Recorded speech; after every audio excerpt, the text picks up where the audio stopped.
And a good Friday morning to you. Welcome into the Nick Craig Show, streaming live this morning on YouTube, Rumble, and X 24/7, wherever you get your podcast. Just search for the Nick Craig Show in your favorite podcast app. You can also listen online by visiting the website nickcraig.com. And we want to thank the Law Group. You can visit them online at lawgroupnc.com for their support of our show this morning.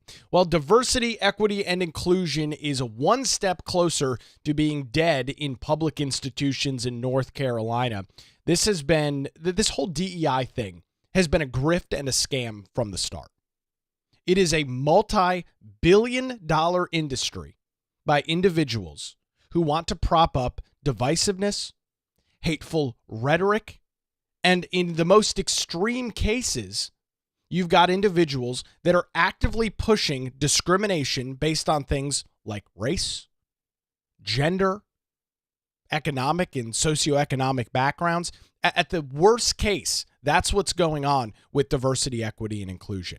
It is a multi-billion-dollar scam propagated and pushed by the left in order to claim that they're making workplaces, for example, in this case, we're talking about state government and its entities, a more inclusive place to work, a better place to work.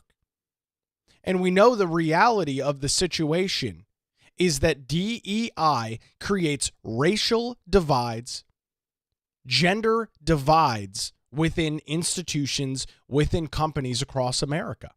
Just within his first days in the Oval Office, President Donald Trump signed in multiple executive orders specifically dealing with diversity, equity, and inclusion, because it doesn't make things more diverse. It doesn't make things more equitable. It doesn't make things more inclusive.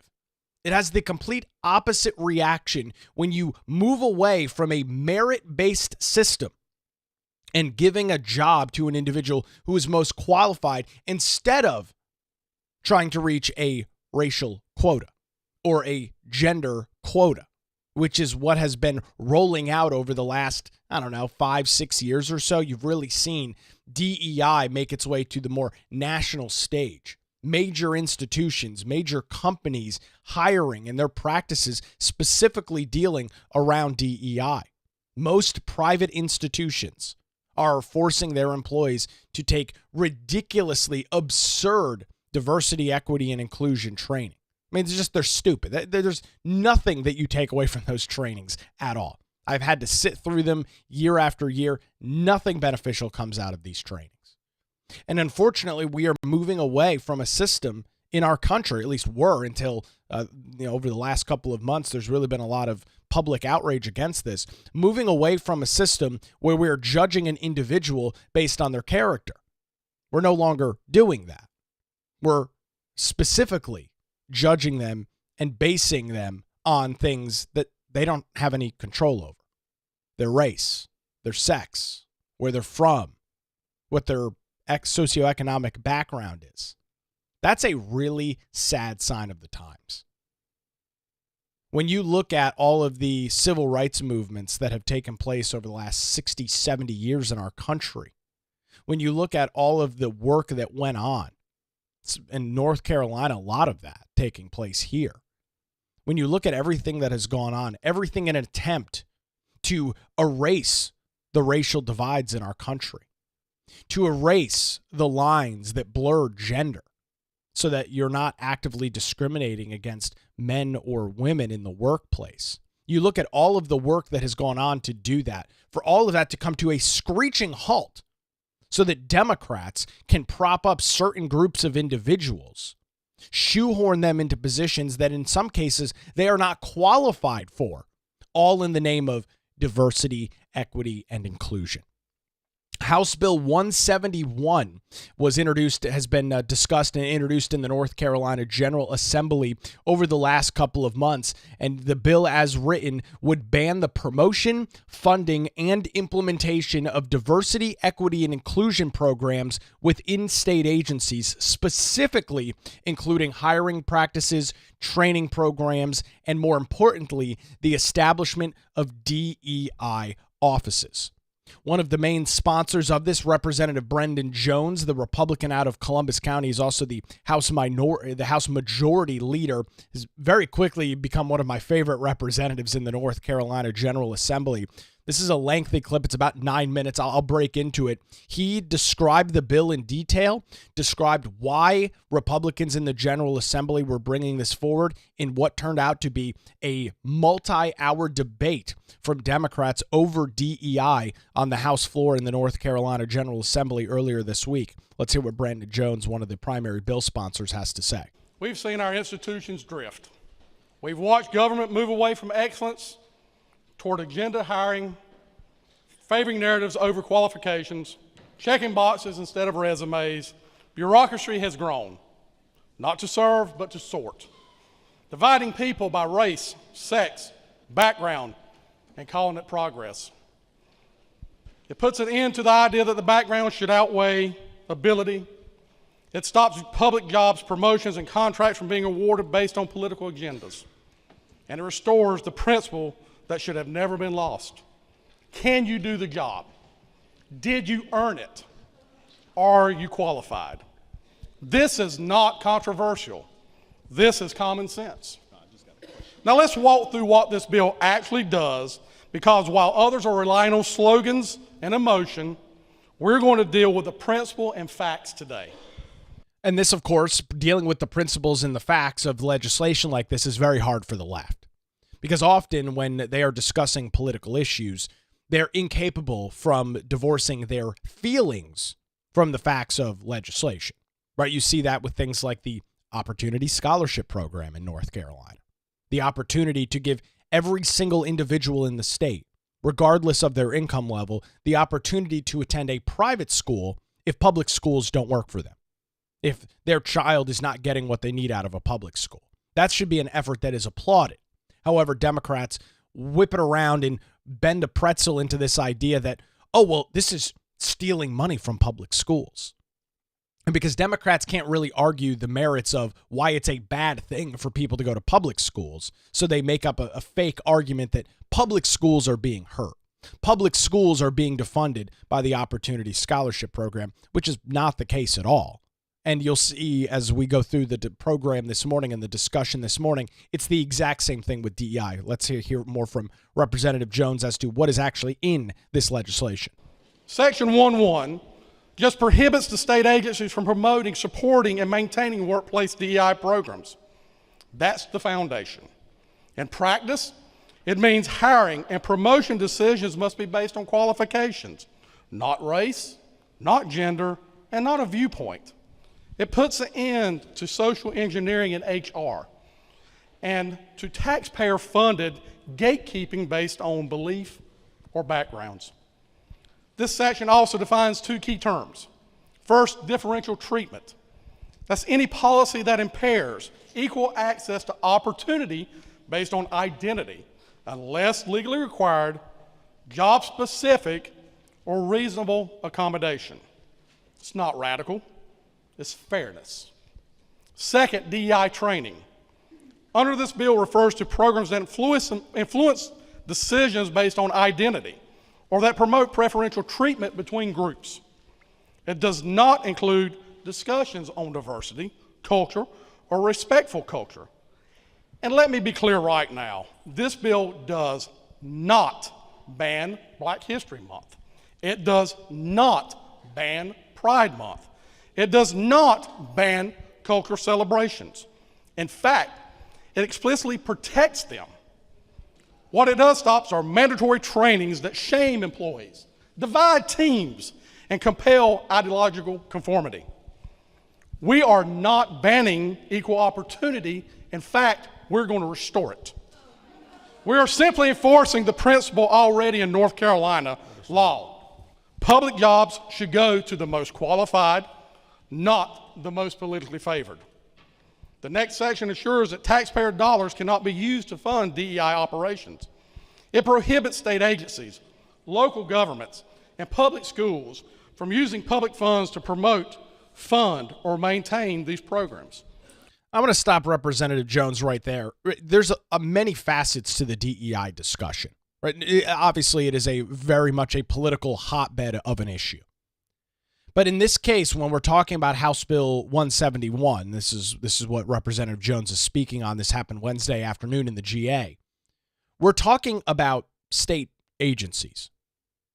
State agencies that do not have a way to generate revenue, right? They're not private businesses. They don't sell a product or service that in turn generates revenue for said company.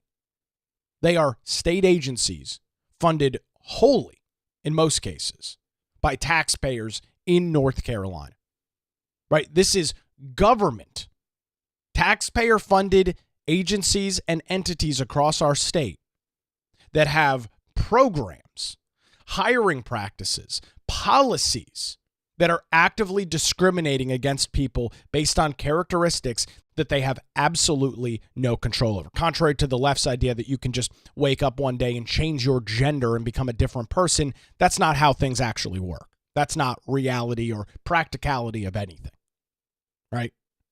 You don't have any control over what your race is, what your gender is, what your socioeconomic background and past is. You don't have any control over that. But for whatever reason, Democrats, for in many cases specifically dealing with gender, oh, you can just change that stuff overnight. Just wave a magic wand and the next thing you're trans. Great. We don't want state agencies using taxpayer dollars to promote this kind of radical thinking and radical ideologies. If a private business wants to have diversity, equity, and inclusion in their hiring practices, go nuts. Have at it. Hire whoever the hell you want. I don't care, because I'm not funding your operation. But when state level agencies are doing that, I have a serious problem, because now I have a vested interest. I'm paying for those agencies to exist. I am in part funding those agencies and the operations of those agencies, like you are. And when you see that those various agencies are actively discriminating against individuals through the lens and under the guise of diversity, equity, and inclusion, it creates a really serious problem. And I don't think there's any role in government, taxpayer-funded entities, operating under this manner. I just don't think it makes any sense at all. Your tax dollars should be spent on public safety, infrastructure, and education, not bureaucratic programs that divide the people by race or background. And this section is careful. It does not touch academic instruction. It does not ban courses, speakers, student organizations. It simply says that public funds cannot be used to give advantages simply on identity. Programs open to all, fine. Preferences based on race or gender? No. We're ending set-asides that pick winners and losers based on traits that people can't control, period. That's it. Section 1.3 is about accountability. Earlier drafts included criminal penalties. We heard you, and we removed them. No one is going to jail. But if a bureaucrat knowingly violates the law, if they keep running programs that the law prohibits, they can be disciplined or fined up to $10,000. That's basic accountability. If public servants won't follow the law, they shouldn't be paid by the taxpayers. And to be clear, these consequences apply to everyone equally. Race, gender, position, none of that matters. Follow the law, you have nothing to fear. Following the law is a hard issue. Following the law is an issue for the left. Following new leadership is an issue for the left. I mean, how many times over the last 100 plus days now have we talked about individuals within the federal government who are actively trying to block and actively trying to stop the administration from rolling out their agenda? Now, this is, of course, at the federal level. You have government bureaucrats, individuals who are collecting a paycheck from the taxpayers of the United States of America that are actively defying the new administration. That's completely unacceptable and inappropriate. You don't work for your ideology. You don't work for your political party. If you are an employee of the state of North Carolina, you work for all citizens.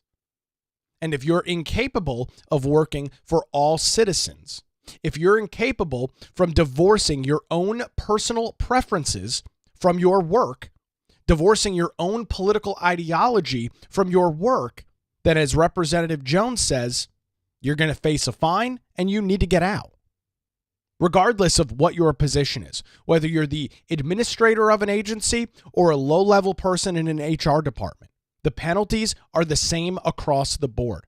If this goes into law, this is what needs to be followed and what will be followed across the state of North Carolina. Doesn't matter what your feelings are on it. Doesn't matter whether you think it's right or wrong. We're not talking about right or wrong.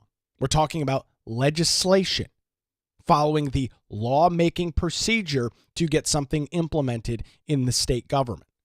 Your feelings don't even come into the equation. It's simply about following the law. And the left, as we know, has a really hard time following the law. Let's address a lot of misinformation that's been going along for the last few weeks. Some opponents of this bill claims that it would allow minority employees to be fired. That is blatantly false and it's insulting. There's absolutely nothing in this bill that permits the termination based on race, sex, or personal characteristics. In fact, doing so would remain illegal both federally and state law. Understand that this bill is not about identity. It's about conduct. Break the law, face the consequences. Follow the law, you're unaffected. That's the standard in every other part of government, and it's going to apply here too. We've also heard the argument, there are no quotas in law, so why do this? That is a legal technicality, but not the reality. I will be first to agree. Can't find a statute that says hire based on gender, ethnicity, and race. But in practice, we've all seen job postings require diversity statements, essentially a political litmus test. We've all seen hiring committees pressured to hit demographic targets. We've all seen trainings that stereotype and silence employees based on traits that they can't control. These are quotas in disguise, and they're just as corrosive as if they were written out. Nowhere in North Carolina is this clearer than in our UNC system. Nearly 700 people employed in DEI roles. Over $90 million a year spent on DEI initiatives, which is enough to pay for full in-state tuition and expenses for over 3,200 North Carolina students annually. Wow. Hear that one more time. $90 million would put 3,200 students free to them through school. And the research is there to back this up. In 2023, Boston University studies show that DEI training doesn't work. Harvard, Tel Aviv University, researchers found that it's actually making things worse, causing a deeper Oh, really? It's making things worse. Wow, what a surprise. Putting individuals through radical DEI trainings that make broad generalizations about people's race and gender is making things worse in the workplace? I can't imagine that would happen. I mean, of course it did. The whole thing is absurd. The whole thing is predicated on the idea. Let's back this up for a second. The entire DEI movement and discussion and argument is predicated on the fact that individuals based on predominantly their race and sex are inferior. That's why the left feels that they need DEI. They believe that you are incapable based on your race or sex of getting a job, so they need to give you an upper hand. They need to give you a leg up on the competition because they believe that you're inferior. That's what's rooted in DEI. It is incredibly racist and it is incredibly discriminatory. And it's because this is what the left thinks. This is what the left believes. And so to combat that belief, they have rolled out diversity, equity, and inclusion in nearly every facet of government, in most private businesses, all in the names of equality. Meanwhile, these individuals, again, based on your characteristics, believe that you are or aren't capable of accomplishing certain things. Inherently, DEI is incredibly racist and discriminatory. Vision. So if DEI influencing hiring, why 700 staffers? Why $90 million? The truth is simple. DEI has created a shadow system, one that undermines equal treatment and sidesteps the law. House Bill 171 brings it to light and says no more. Some ask why now. Folks, as everyone has seen in the media, the tide is turning. Just look, Walmart, Meta, McDonald's, Ford, Lowe's, major companies that once embraced DEI are walking them back. Not because they're extreme, but because they saw the division, they saw the cost, they saw the lawsuits, and the lack of results. States too, Florida, South Carolina, Texas, Tennessee, Utah, North Dakota, Alabama, they've all moved to take away these mandates and restore fairness. Not chaos, but clarity. Not exclusion, but excellence.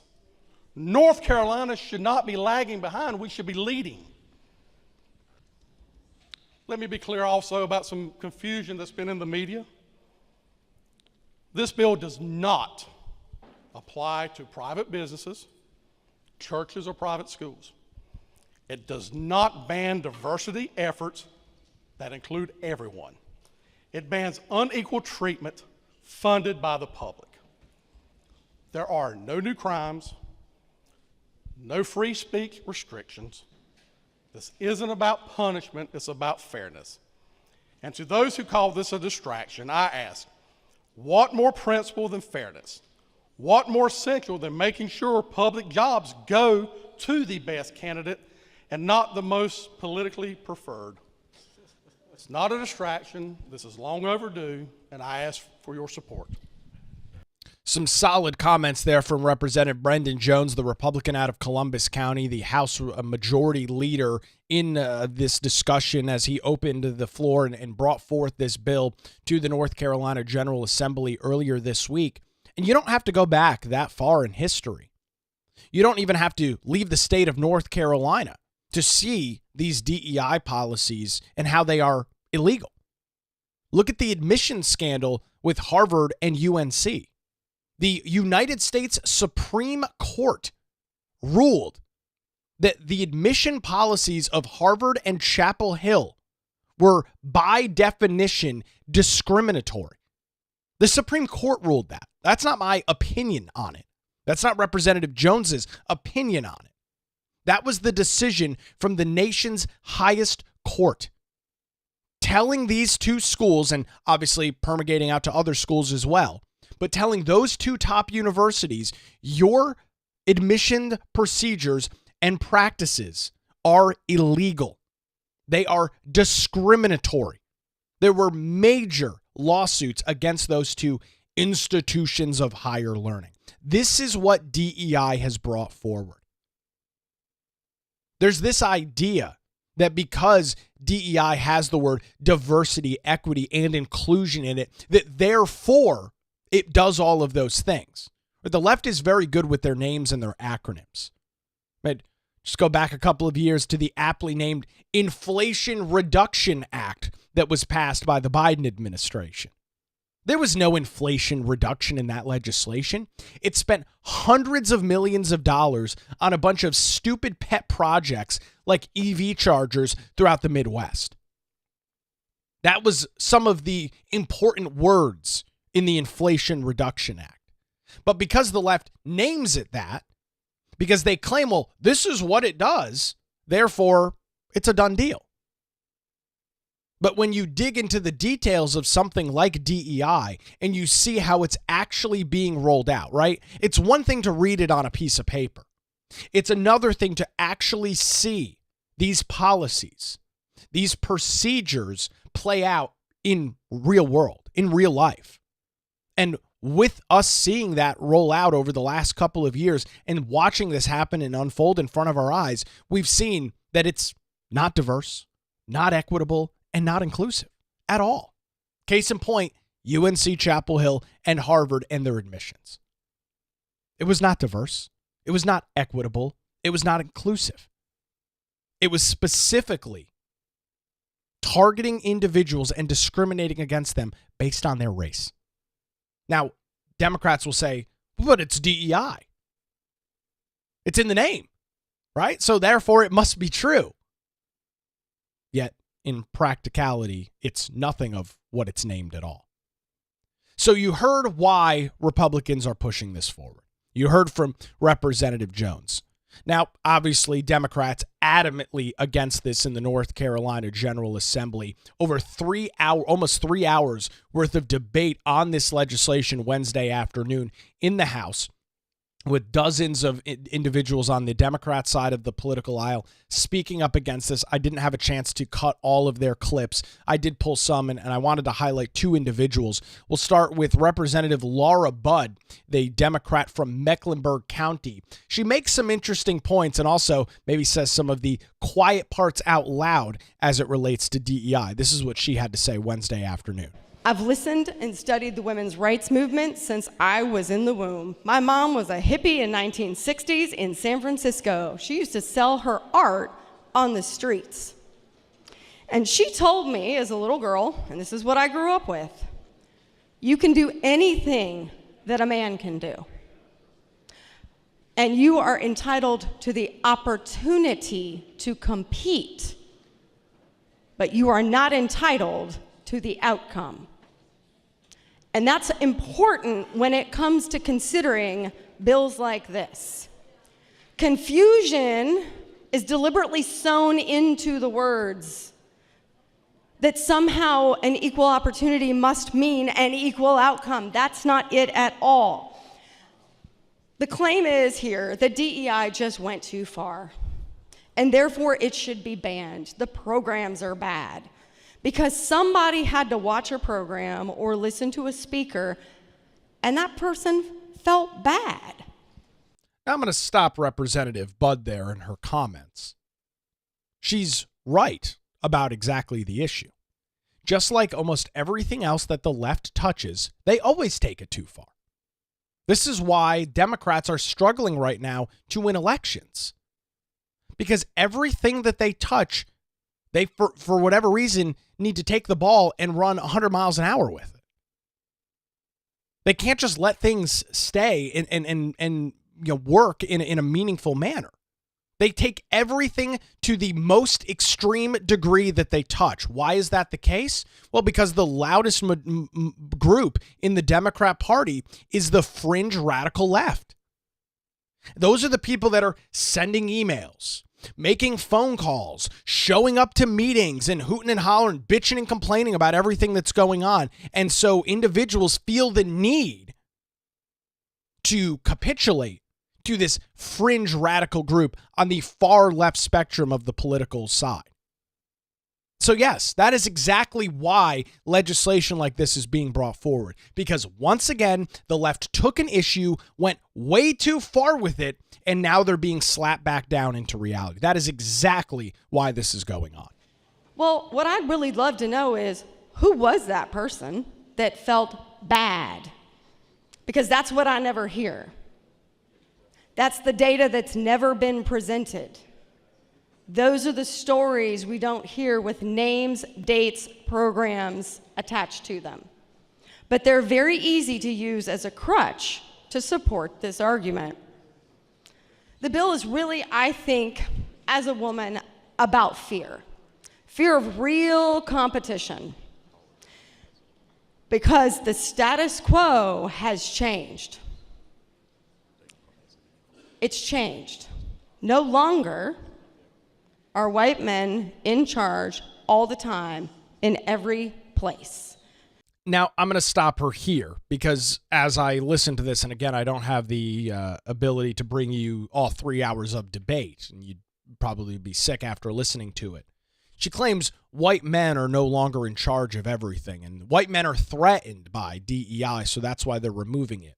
She says that, yet literally every other speaker, almost every single other speaker on the Democrat side of the aisle in Raleigh on Wednesday, consistently talked about how white men are in charge of everything. And it's, of course, those evil, awful, terrible white men that are causing all of these problems. So pick a side. You're going to claim white men are in charge of everything, or they aren't and they're threatened by DEI. It can't be both things at the same time. The left is kind of fracturing the argument here because they try to use one argument as an example and then try to use another they're completely counter to each other. That doesn't make any sense. From Representative Budd, white men are no longer in charge of everything, and that's why I guess DEI is being pushed forward, because they're so threatened by various individuals coming into leadership. Now understand, I don't say that because I don't like white men or I think white men are bad. I'm married to one. I have 2 sons. I have lots of friends. But let's make clear that the rules of the game were designed and implemented by those people in charge at the time the game was designed and people started playing it.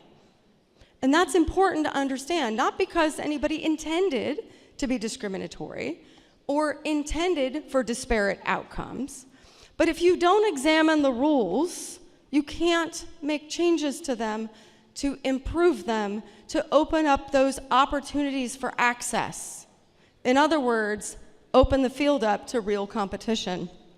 So I guess the argument is that there's not real competition right now? That workplaces, I guess in this case, state government, prior to DEI practices, were actively discriminating against people and you did not have an equal opportunity if you were a woman or of a different race? I don't know where that's coming from. I don't know that there's any evidence. Of course, none of the Democrats came with any evidence, but I've not seen any evidence to back up that claim in any meaningful way at all. Instead of acknowledging that these barriers and obstacles still exist, and in large part unintended, they are. But they exist, and we have to dismantle them step by step. And we have to understand that's a really long progress. But instead of doing that, this bill instead uses the buzzword of the day, merit. Most people can't actually articulate what merit means without defaulting to their own privileged status. Yes. Let's be lectured by a lefty as to what my own privileged status is. I can't define merit without looking at my own privileged status as a white male. And the definition of merit is not something that is up for debate. I mean, you look at, you can take a word like merit, go to the Merriam-Webster dictionary, and look at the definition of the word. I'm not sure why I can't define merit without using my own personal privilege, as Representative Laura Budd from Mecklenburg County says. I have to be, my privilege is what's going into the definition of merit? Is there a big debate over what that word means? I wasn't aware of that. But I guess maybe my definition is no good, what I believe merit means. So let's hear what Representative Budd has to say about merit and how she defines it. Now, she's a white female, so I guess the privilege that she has there is irrelevant. My definition, your definition is wrong. Hers must be right. Merit is a person's natural abilities and talents. It's combined with a strong work ethic and a drive for success that is then combined with the person's education and their life experiences. This is what equals a candidate for a job, qualified to apply for the job. From there, it's competitive, and that requires the person in charge, or the hiring panel, or the board of directors, or a government bureaucrat to say, you have potential. And I'm going to give you the opportunity to prove yourself. And you get the job. This is merit and being hired on merit. Notice nowhere in there was a freebie. That you got hired because you were a woman. You got hired because your skin was a different color. You got hired because you love a person of the same gender. None of that is free. You still had to earn it. The difference was the opportunity to compete for the job in the first place. At this point, I'm not even sure what she's talking about. The argument that she's making at this point, I can't even comprehend. I guess, is she indicating that various entities do not have hiring quotas? Because that's already been played out. That's already been defined as fact. There's no room to say, oh, well, that actually wasn't happening. No, it very much was. And I don't think there's much argument that it wasn't happening. Now, maybe the left wants to argue it, but hiring quotas were absolutely a real thing, and in many cases do still continue to be a real thing. I guess Representative Budd is not aware of that. That is what I'm talking about. The troublesome concept here is that we have to understand not just that piece, but also how organizations are operated and managed. They often grow with a purpose, and they do so based on management decisions by those in charge, which, as I said earlier, is historically white men. Not with any rancor, none. But that's our reality. Those are the facts. That is the data. It may not tell us what we want, but we don't get to say it's not true. Ah, yes. And I say it after 20 years in male-dominant industries, including the North Carolina state legislature. Look around the room, folks. Look around the room. I mean, just in this video shot, there's 3 women. There's 4 women in this picture. It's dominated all by men. Why? Because the House Speaker's a dude? How did you get into this position then, Representative Budd? If the country and the state of North Carolina is inherently so sexist and women don't have the opportunities, how are the 4 women that I'm looking at in this video, how did they get into their positions?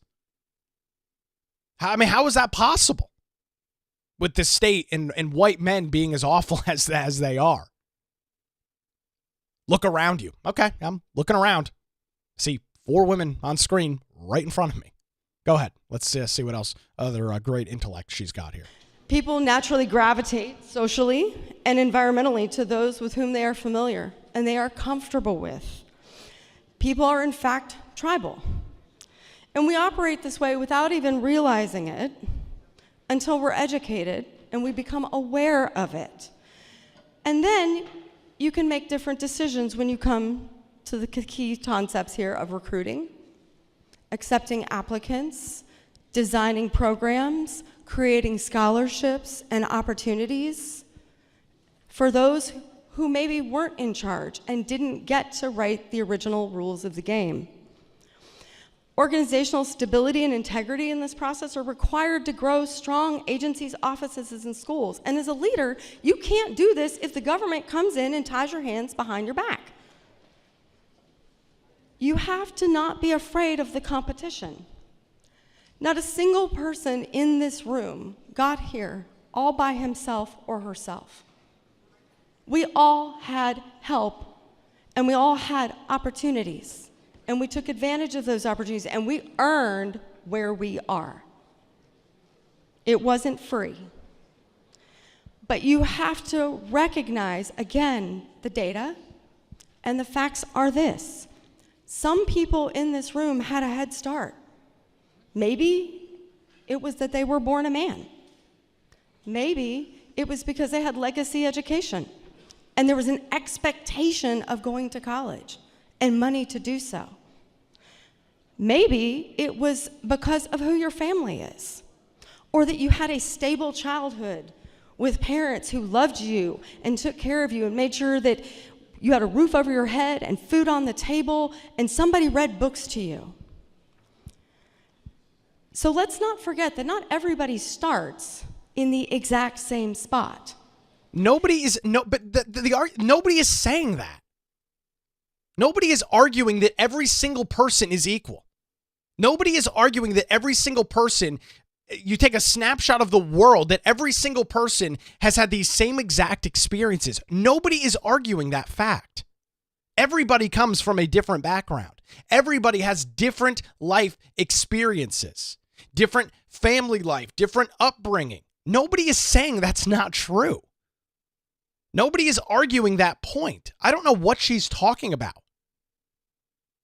The one thing that is true is that in America, I'm not talking about the rest of the world, in America, regardless of what your background is, regardless of what your education level is, regardless of what your race or your sex is, because you live in the United States of America, you have an equal opportunity to strive as much as you can, to strive to unbelievable highs.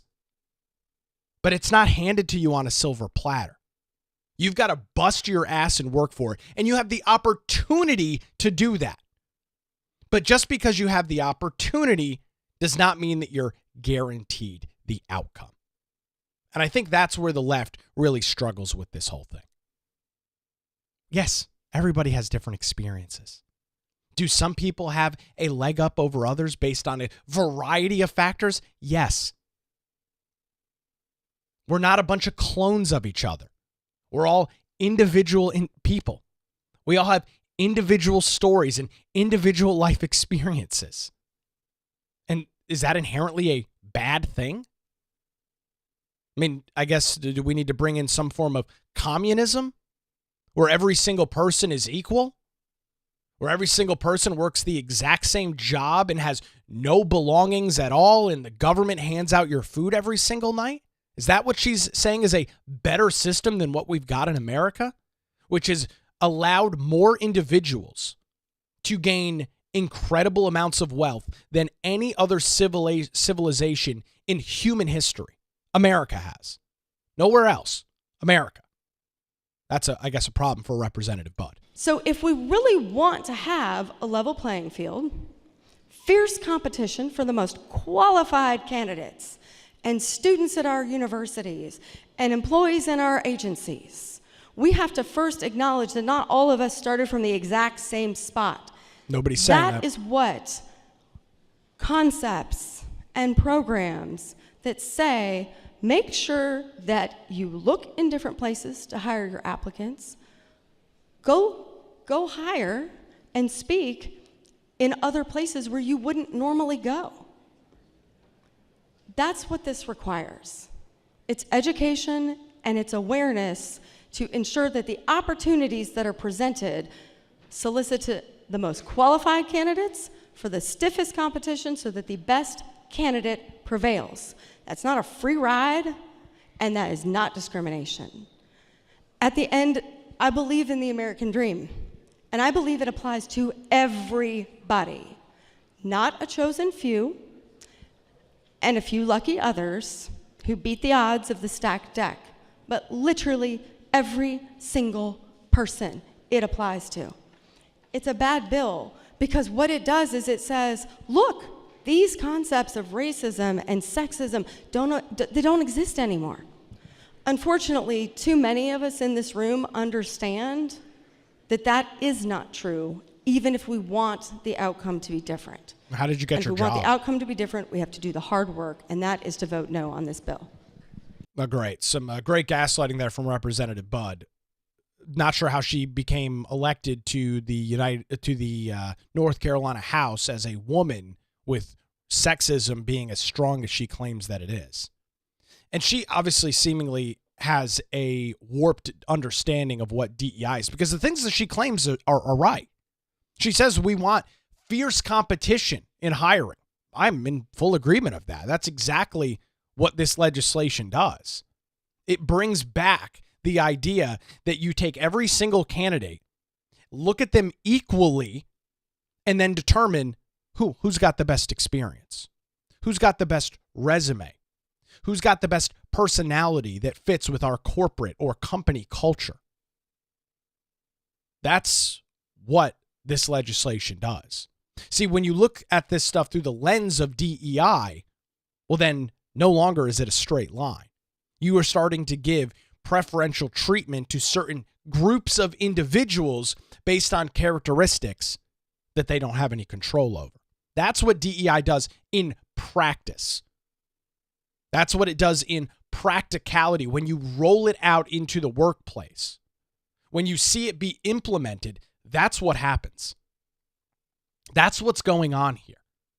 There are dozens of examples of it within internal documents describing the process of hiring individuals. It's not a secret. It's not private. It's not a boogeyman in the closet that nobody can see. This stuff is out there for everybody to look at. It's discriminatory in its bias. It is inherently discriminatory. I want every single person that applies for a job, regardless of their age, their sex, their gender, to have an equal shot, if they are, in fact, equally qualified. Right? Because not everybody is equally qualified. Somebody that is older and has more life and work experience might be more qualified than somebody in their mid-20s. And if a company is looking for somebody that's already got 20 years of experience in a field, well, then the upper hand is going to go to the person with the experience. And we can argue that we don't like that, but that's what a company wants. That's what the said company wants to do. They need somebody that can hit the ground running and has already been through the fire and the flames in their organization. Not everybody is equal. Somebody that has spent 40 years in the workplace has an upper hand on the college graduate. It's called experience. And a company has to decide what they want. Do they want the 20-year-old graduate with new ideas? Maybe so. Maybe they're trying to modernize their company. Maybe they're trying to bring new ideas into the fold. That would make a lot of sense. Instead of somebody that's already spent 40 years in an industry. So there's pros and cons. There's trade-offs. But when you start saying, well, the 20-year-old out of college checks 2 DEI boxes over the guy with 40 years experience, we're going to hire the college student because of the 2 boxes that we checked in our DEI training packet, that's a problem. That is inherently discriminatory. And the charade is over. This is another issue that the left has lost. DEI has already played out on the national stage. President Donald Trump won his election in November of 2024 with DEI being a major piece of the conversation. He talked about dismantling DEI. He brought DEI to the forefront, and he was very successful at doing so. So to the chagrin of Democrats, another issue that you guys failed to win. Another issue that you guys failed to convince the American people that you had the right ideas and the right answers on. And it's really as simple as that. We'll get into some audio from Representative Reeves, the Senate Minority Leader. He leads the Democrat caucus in the North Carolina House, coming up here in just a few minutes. Before that, I would like to tell you about our great sponsor this morning, the Law Group. When legal challenges arise, trust the Law Group in Wilmington. Since 2003, their experienced attorneys have provided high-quality, affordable legal services across southeastern North Carolina. Whether you're facing a divorce, navigating a real estate transaction, or maybe you need a strong defense, the Law Group has your back. Their dedicated team ensures your questions are answered and issues are resolved in a prompt fashion.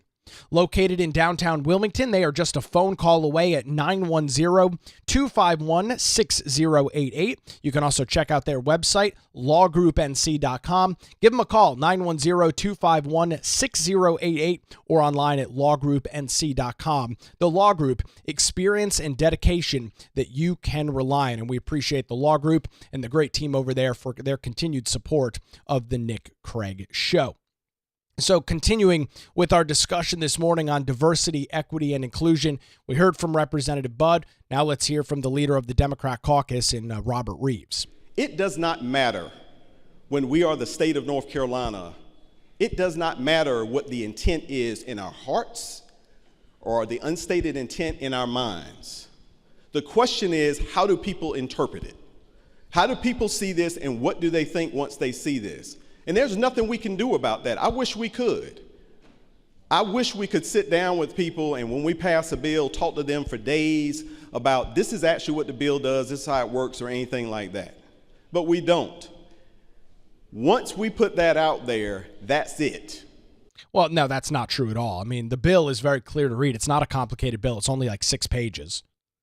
But when you've got Democrats and the Democrat media in North Carolina, the News and Observer, the Charlotte Observer, McClatchy Media, the big TV networks across the state that are all full of left-wing journalists, when they lie about legislation, when Democrats pontificate for hours on end on the House floor over what is not in this bill, that's what crafts the narrative, Representative Reeves.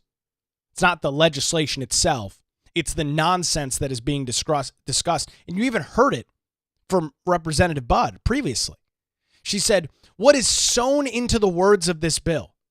Right? She's reading between the lines on this. She is attributing things that are not in the legislation because she believes that's the intent, even though that's not the actual verbiage that's in the legislation at all. I mean, here it is. House Bill 171. It's not a super complicated piece of legislation. It's pretty plain text to read. It's only 5.5 pages. It's not an unbearable, it's not a 700-page bill. You can read through it. I would encourage you to read through it. I'll put a link to it in the show notes over at patreon.com/Nick Craig. No state agency shall promote, support, fund, implement, or maintain workplace diversity, equity, and inclusion, DEI, including using DEI in state government hirings and employment, maintaining dedicated DEI staff positions or offices, or offering or requiring DEI training. What's not clear about that? It's plain English. You don't need to be an expert in legislation or an expert in government to understand what that legislation reads. And as you go through the various portions of this bill, it's just as clear everywhere else. So the reason that people are misunderstanding this bill is because Democrats purposefully want them to. It's all in an attempt to push down this legislation and for the left and for Democrats to once again claim that they're the champion of another issue like DEI. And that's who we are perceived to be. And that is heartbreaking for me as an American. Because let me tell you what I can promise you. There are a whole lot of people who some might think are DEI hires, which I've heard that term used a whole lot. Whole lot of people who are qualified as the dickens to hold their jobs and to look them in the faces and tell them you're less than. You don't matter. We think your time is over. Breaks my heart, because what made this country great is that for years we reached out and we said, I know in your country, I know where you live, I know in the places that you have dwelled that you have not had the opportunities that you deserve. You have not had the chance to be the best version of yourself. But when you cross that ocean and you get on these shores, we will give you the opportunity to be greater than anything you've ever had. And it was story after story after story of people coming here and getting that done. And for years, we were good with that. Now, all of a sudden, we want to pull that ladder up and we want to tell people, well, sorry, you didn't get in here in time. Be who we claim to be. Be who we state we are. Be the people that we can be. But in the words of one of the folks that talked a little bit earlier, be unique. North Carolina has an opportunity. We have an awesome opportunity to tell people that the words that were said at the beginning, that we don't care about certain things, actually are true. And to be candid with you, if we don't care, we don't have to pass this law, because DEI continues after you pass this bill. Understand that. Oh, does it's just we are making a decision that some groups are worth protecting and some groups, good luck. And that is a terrible, terrible statement to make to people. I want us to be the leaders in science, in math, in industry, in building, in working with our hands, in education, but we can't be that when we shut the door on people who just want to live the dream they got told about all of their lives. And that's where I find myself rather confused in this whole discussion. What door is being closed? What rights are being stripped away when you say that state agencies, again, just state agencies, private businesses can do whatever the hell they want. When you say that state agencies shall no longer promote, support, fund, implement, or maintain diversity, equity, and inclusion programs, what door is being shut? I don't know what he's talking about. Every single person, regardless of their background, will have an opportunity to apply for a job and hopefully be seen as a good candidate if in fact they are, regardless of any of the Democrat issues in DEI. I don't know what doors are being shut here at all.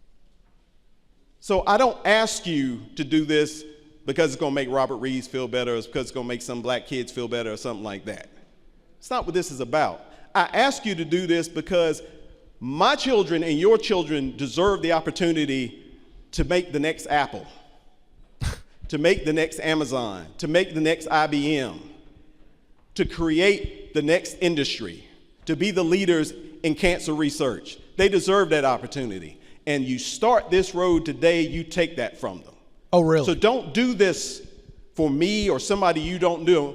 Do it for the people that you love, so they will have a chance to know and experience everything that this great country has to offer. Please vote no. That is the quintessential definition of political gaslighting from Representative Robert Reeves. Regardless of Democrats complaining in their 3 hours of debate and attempting to masquerade this bill into something that it's not, it passed in a 69-45 party line vote. House Bill 171 has officially passed the North Carolina House. That legislation, it will now be making its way over to the North Carolina Senate, where it did pass a first reading yesterday and is likely soon to become law, or is likely soon to pass the Senate. After that, it will make its way to Governor Josh Stein's desk, where he will, of course, veto the legislation. I'm sure he'll have something to say about it. And then from there, we'll see if the General Assembly can muster up enough votes to override his veto to ban diversity, equity, and inclusion within these various state agencies. We do have some breaking news as we are on the air this morning, just happening moments ago. President Donald Trump saying that he will revoke Harvard's tax-exempt status. The president put out a post on Truth Social just about 20 minutes ago declaring that, quote, "We are going to be taking away Harvard's tax-exempt status, saying it's what they deserve." The announcement from Trump comes after Fox News reported last week that his administration had asked the Internal Revenue Service to revoke their tax-exempt status. Why is this happening? Well, Harvard, just like UNC Chapel Hill, was told that their racist, divisive, discriminatory practices that existed on campus were no longer acceptable. That if they wanted to continue receiving hundreds of millions of dollars from the federal government, if they wanted to continue with their tax-exempt status, that they needed to come in line with the new federal regulations, come in line with executive orders out of the Oval Office, and get in line. The administration at Harvard decided to give the middle finger to Trump and to the administration, and now they're paying the price. Say it with me. Actions have consequences. They do. Harvard wants to play tough. They want to be the big bad Harvard University, which the Supreme Court said, hey, you guys are illegally discriminating against individuals in admissions. Great institution, by the way. Nothing like actively discriminating against students. That's Harvard University. That's UNC Chapel Hill. You want to do that? Fine. You're going to lose out on all of this federal money. And in the case of their tax-exempt status, can you imagine what Harvard's tax bill is going to be with the copious amount of money that they bring in? So there you go. Trump, again, we are going to be taking away Harvard's tax-exempt status. This is a developing story. We'll keep an eye on it this morning. This just happened moments ago. And as we get details, we'll pass them along to you right here. Now, I want to briefly mention this, and we'll dive into some more of the details on Monday's show. Also, last night, President Donald Trump signed an executive order to slash taxpayer funds to PBS and NPR, two media outlets that the White House accused of spreading radical woke propaganda. That was a direct quote from the White House. In Trump's executive order, he instructs the Corporation for Public Broadcasting, CPB, and other federal agencies, quote, to cease federal funding for NPR and PBS. It further requires that they work to root out indirect sources of public financing for news organizations. The White House posted in the statement on X last night, President Trump just signed an executive order ending the taxpayer subsidization of NPR and PBS, which receive millions from taxpayers to spread radical woke propaganda disguised as news. That's it. The broadcasters get roughly $500 million in public money through the Corporation for Public Broadcasting and have been preparing for the possibility of stiff cuts since Trump's reelection. Promises made, promises kept. We'll get into more details on this Monday morning. We do have to roll out of here today. I will be on State Lines, PBS North Carolina. all jokes aside, 8:30 tonight. We've got a great lineup. DEI will be one of the discussions as well tonight in Raleigh for the PBS show. State Lines, 8:30 on PBS North Carolina. You can watch it on their website or stream it on YouTube as well. Have maybe some clips on that coming up Monday morning as well right here on the show. Well, that's going to do it for a Friday edition of the Nick Craig Show. Thanks for spending part of your week here with us. Thanks again to the Law Group here in Wilmington for their continued support of the program. Have a great weekend. We are back with you Monday morning, live 7 a.m., YouTube, Rumble, and X, and of course 24/7 wherever you get your podcasts. Have a great weekend.